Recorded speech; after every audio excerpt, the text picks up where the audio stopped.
Hello, and welcome to Mark's Excel Tips.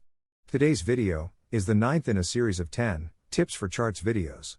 After going through these 10 charting tips, you'll be faster and more efficient than ever before. You can find the links to each of these 10 videos in the video description below.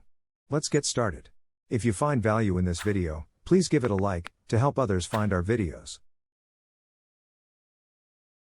Tip number 9, split off slices into a second pie. We need to make a pie of pie chart, where the kiwis, grapes, and pears are split off into their own pie. Start by clicking on the chart. And then, click on Chart Design. Click on Change Chart Type. Now click on Pie. And then click on the Pie of Pie button.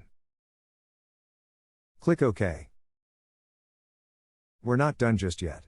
Right-click the smaller of the two pies. And choose Format Data Series.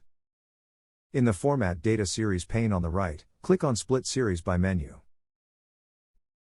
And choose Value. Then type 1000 in the Values Less Than box.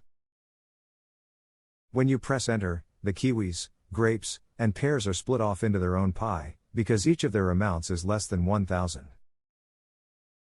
That's it for today's video. If you enjoyed today's video, please give it a thumbs up and subscribe so you don't miss any of our future videos. Thanks for watching and have a great day.